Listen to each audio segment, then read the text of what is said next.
Hey Mike, we got a message on Twitter from BFry53.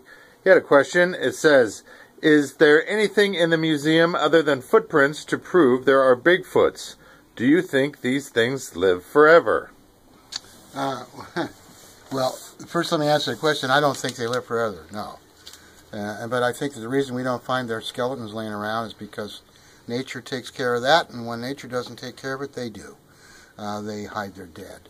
As far as what we have at the museum, yeah, we do have footprints as the most, visible thing we have that most people get all worked up over.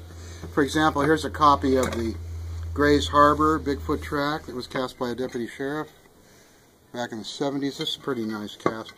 And then here we have, now these casts, I bought this from a supply house that supplies things to museums and that sort of thing.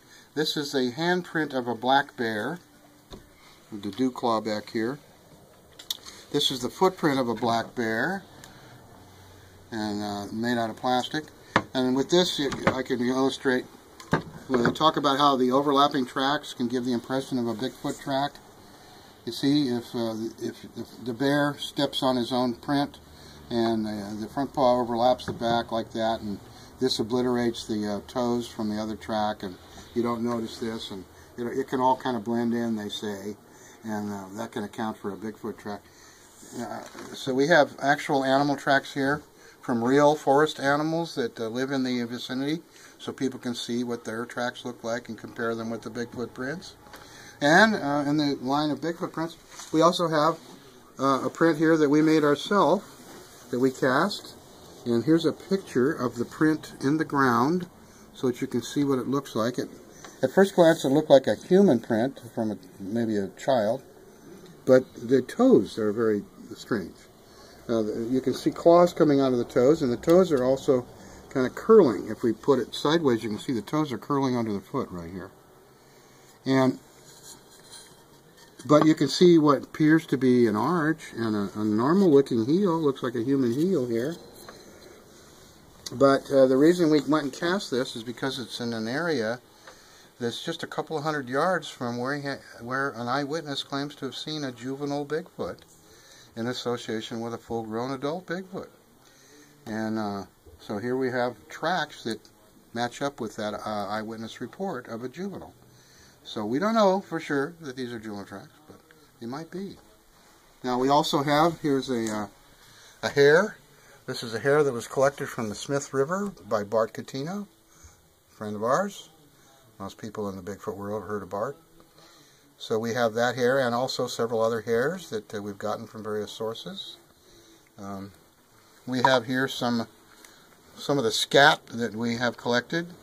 We have a pretty good pile of scat that was collected up in the, actually in the Bluff Creek area, up in Northern California, by one of our associates. And then we have our tooth. We've already done video about our tooth. This is a cast of the tooth compared to my tooth.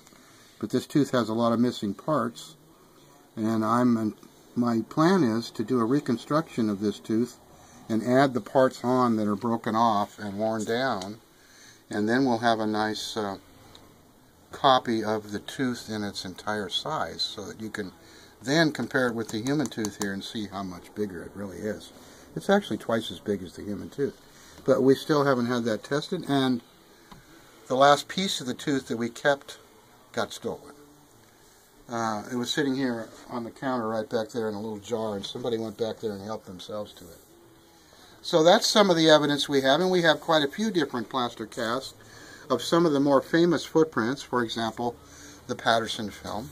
Oh, and speaking of evidence, one of the things we have is we have a nice stabilized version of the Patterson film that shows some sequences that most people have not seen, like the sequence at the beginning of the film where the Sasquatch heads directly to the woods and bends over. That hasn't been shown much on television. And we have that running in here constantly. So people can come in and see that any day that we're open. This is, of course, a nice still from that film that was given to me by Patricia Patterson herself. Then we have recordings that we have made here locally of vocalizations. We have what we think is the call that initiates a hunting party. We have the sound of what we think is the hunting party surrounding potential prey. We have that on recorded. We also have a videotape that we made in Aptos, which is about 20 miles from here. And the video is, well, you'll see it. And it's kind of sketchy, and there's a lot of artifacts because it is video, and it's far away from the camera. But I'll tell you, if you were there when we did the video, and you heard the scream that we heard that happened just before, and the smell that we caught on the wind, this horrible fetid odor that smelled like a skunk that had rolled on dead animals and then had a cat pee on it. I mean, it's a nasty smell.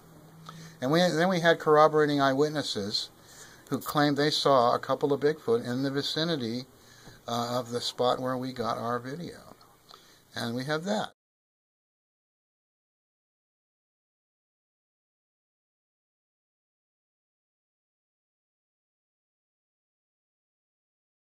So we have audio recordings, we have video, we have lots of plaster casts, both from famous Bigfoot castings and also from some of our local footprints. We have some that others have brought in, and photographs that people have brought in to us of footprints and other bits of evidence.